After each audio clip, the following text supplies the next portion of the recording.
touch down on this skill set you were talking about, and you mentioned the passing, correct? Mhm. I just don't understand how he could be that elite of a passer when he only has one assist title going on in 23 years, and he damn near averages 4 turnovers to his 7 assists a game, something like that.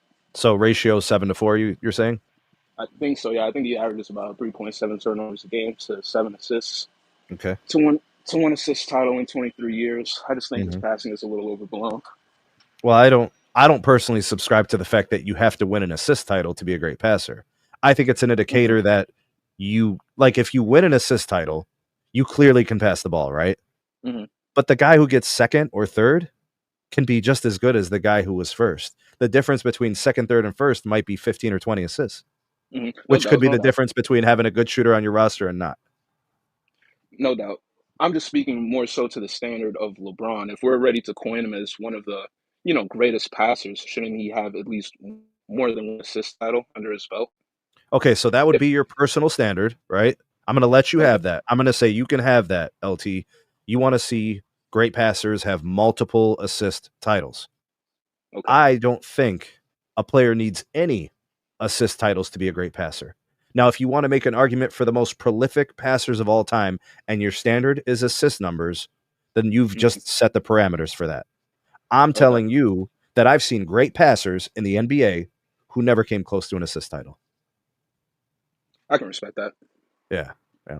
All right. So to me, So what? like when Huh? I measure LeBron and his greatness Yeah. as a passer, sometimes players see things that we don't, and they pull off these passes that are really amazing.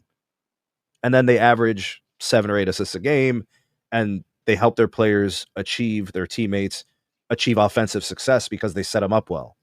Some of that was very apparent during LeBron's peak. You see what I'm saying? Okay. Yeah, yeah. I guess I would just chalk that most of it up to, he just has the ball in his hands He most of the does. time, He dominating does. it. So does that Mhm. really speak to how good of his vision is? And the fact that he's kind of like 6'9", I kind of expect him to have good vision running up the court, on But not fast all break guys who plays. are 6'9" were good That's passers. fact. That's facts. That's facts. Okay. That's all facts. Okay. Yeah, Now yeah, I good wanted to stuff, talk man. about, and I wanted to talk about his defense. Well, before that, I just wanted to make it quick about his defense. He hasn't won one since he was on a super team. The only time he felt like he wanted to play defense was on a super team. I don't think he's had made an all defensive team in about since he was in Miami. Right. That's not even a third defensive team. Nah, no way. So there was a time where LeBron was all NBA defense. It's been a long time since he was. And the reason for that is to make an all NBA defensive team, you really have to earn that award. You have to earn the respect of your contemporaries, coaches. They have to be afraid of you as a defender, right? Like look at the guys who Wow. make all NBA Okay. defenses. Yeah, yeah, They're shot blocking bigs that are protecting the rim. They are hellacious perimeter defenders who are stalking the other team's best guards. yeah, So, you look at like take for example this year, Alex Caruso, J Dub. Like look at the elite defenders who made a first, second, or whatever. I think they only do two teams. But if you look at the guys who are all NBA defense, Dyson Daniels, you know, Draymond has a bunch, Rudy Gobert has a bunch, DPOYs. They do something that's like elite defensively. LeBron's defense, the elite part of it in his prime was like help defense.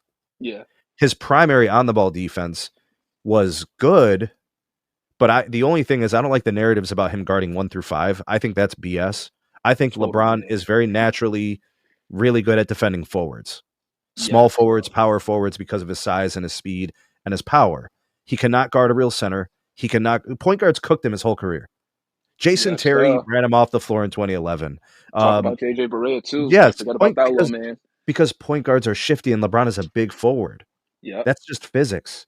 LeBron Yep. actually is a flat-footed defender. He got cooked a lot. So it's unrealistic when people say he guards 1 through 5. I don't know what the hell they're talking about. No, But I never believed in that. right, I but when didn't there I was a didn't even time though, expect him to LT, try to do all that. but there Yeah, was yeah, a time where he was all NBA defense. It's just been a while, yeah. because it takes you have to be the best defender on the floor basically every night to get that award. And he hasn't been that in 10 years. Okay. All right.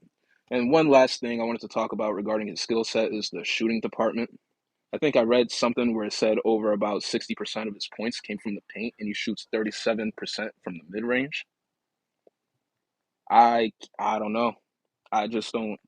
I just think LeBron's skill set is very very limited, if any, if he has any.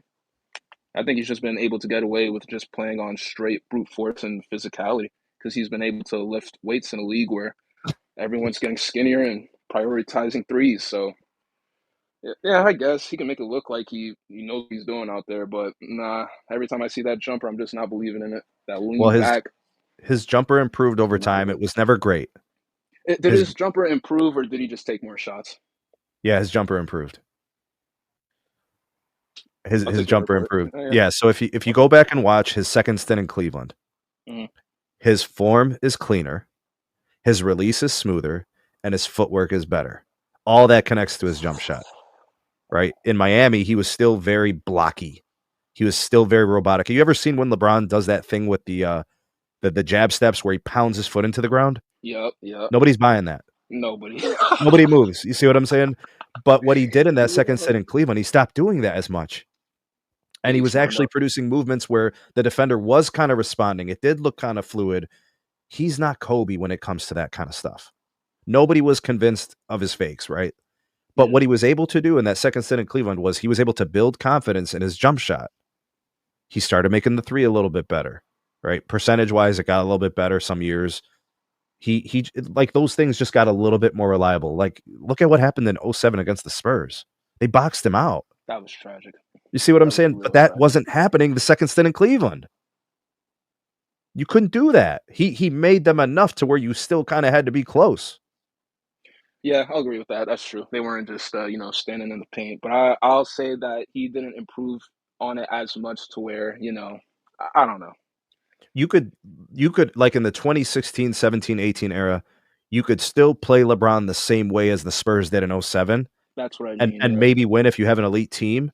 But yeah. if you didn't, he Do it could more he often, could you make you lose. hurt. Yeah, he could hurt you, Word. you know. Okay. Yeah, he was proficient enough, Okay. you know. Yeah, it was. I will agree with that. Yeah. That's my view. I it's not I'm not trying to say he was a great shooter. LeBron has never been a great shooter. There's not a statistic anywhere in the galaxy that exists to prove that LeBron is a great shooter. There were some years he shot better than others, Mhm. and actually it has to do with shot selection. That's what actually helped him become a better shooter, being smarter with the ball. And Yeah. sometimes it was actually styles with his teammates. Like J.R. Smith being on his team helped him a lot because that dude could make shots. They had to defend him. That creates M- space, Man, right? that man J.R. Smith was an unsung hero on that cast too. But yeah, Yes, yeah, I yes. follow. I follow you though. Yeah, Ray Allen, same thing. Like the fact that he's out there is a threat. See, that's Shout what out I Chris think a lot of Bosh. people forget. Chris Bosh, guys that are out there that are dangerous, allow other guys to operate outside of a vacuum. You know what I mean?